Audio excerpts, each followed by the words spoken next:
അതുപോലെ ഈ സ്കൂളിൽ തുടങ്ങാനുള്ള പഞ്ചായത്ത് തുടങ്ങാനുള്ള മെമ്പർമാർ ഈ സ്കൂളിൽ പഠിച്ച ആളുകൾ ഇപ്പോൾ ഉണ്ട് എന്നാണ് പറഞ്ഞത്. സത്യത്തിൽ ശരിയാണ്. ആരെ ക്ഷണിക്കുമ്പോഴും ഒക്കെ ഇവിടെ പൂർവ്വ വിദ്യാർത്ഥികളാണ്.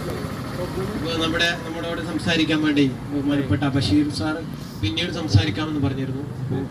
അപ്പോൾ നമ്മുടെ ജലീൽ ചിട്ടുമുഴി ഹിദായത്ത് നഗർ വാർഡ് മെമ്പറാണ്. അദ്ദേഹത്തെ വളരെ ആദരപൂർവ്വം ക്ഷണിച്ചു.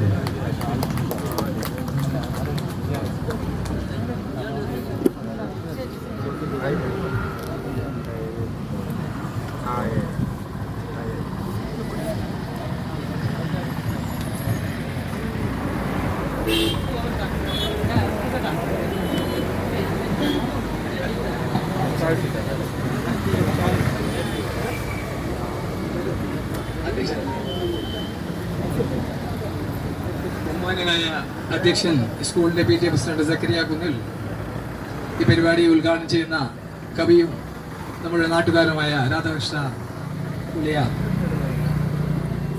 ഈ പരിപാടിയിൽ പങ്കെടുത്തുകൊണ്ടിരിക്കുന്ന panchayat health and education chairman Shri Umesh Ketti, ഈ വാർഡ് പ്രതിനിധീകരിക്കുന്ന മെമ്പർ CM ബഷീർ, സഹപ്രവർത്തനായിട്ടുള്ള 17ാം വാർഡ് മെമ്പർ ശ്രീ രതീഷ്,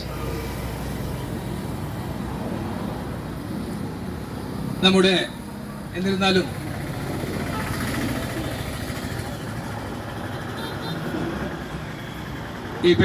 നമ്മുടെ സ്കൂളിൻ്റെ ഇന്നത്തെ അവസ്ഥ സമൂഹ മാധ്യമങ്ങളിലൂടെ നമ്മളെ ഒന്നുകൂടി കൂടുതൽ അറിയിച്ച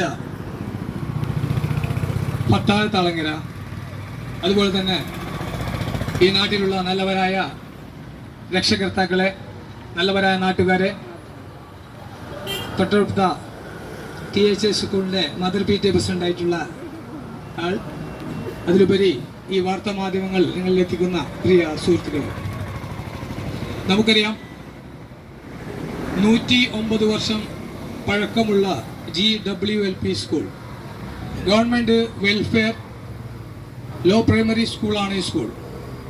പണ്ടുകാലത്ത് വിദ്യാഭ്യാസം ആകെ നിഷേധിച്ച ഒരു കാലഘട്ടത്തിൽ വളരെ പാവപ്പെട്ട ആൾക്കാർ വിദ്യാഭ്യാസത്തിന് വേണ്ടി കെഞ്ചുന്ന ഒരു സമയത്താണ് നമ്മുടെ സ്കൂൾ ഉത്ഭവിച്ചത് എന്ന് നമുക്ക് അറിയാം. അത്തരത്തിൽ സാമൂഹ്യ വ്യവസ്ഥയിൽ മനുഷ്യന്മാരെ അകറ്റി നിൽക്കുന്ന ഒരു കാലത്ത് അകറ്റി നിർത്തപ്പെട്ടവന് ഒരു വിദ്യാഭ്യാസം വേണമെന്ന് അന്നത്തെ ആ ഒരു നല്ലൊരു മനുഷ്യൻ വിചാരിച്ചതിന്റെ ഭാഗമായിട്ടാണ് ഇന്ന് ഈ മധൂർ പഞ്ചായത്തിന്റെ ഹൃദയഭാഗമായിട്ടുള്ള ഈ സ്ഥലത്ത് ഇത്തരത്തിൽ നല്ലൊരു സ്കൂൾ ഇന്ന് സ്ഥിതി ചെയ്യുന്നത്. സ്കൂളിനെ കുറിച്ചും സ്കൂളിന്റെ അപ്ഗ്രേഡിനെ കുറിച്ചൊക്കെ വായ്തോര കുറേ ആൾക്കാരൊക്കെ എല്ലാവരും സംസാരിക്കും.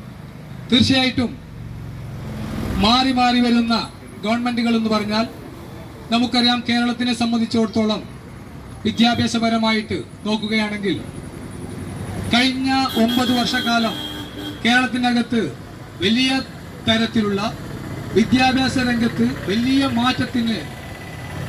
മാറ്റം സൃഷ്ടിച്ച ഒരു ഗവൺമെന്റിന്റെ കാലം കൂടിയാണ് ഈ കടന്നു പോകുന്നത്. തൊട്ടപ്പുറത്തുള്ള മധൂർ സ്കൂളിന് കഴിഞ്ഞ പ്രാവശ്യം 1 കോടി രൂപയാണ് സർക്കാർ അനുവദിച്ചത്. തൊട്ടപ്പുറത്തുള്ള പട്ല സ്കൂളിന് 1 കോടിയിലപ്പുറം രൂപയാണ് നമ്മുടെ പട്ല സ്കൂളിന് അനുവദിച്ചത്. ഇത്തരത്തിൽ ഏറ്റവും കൂടുതൽ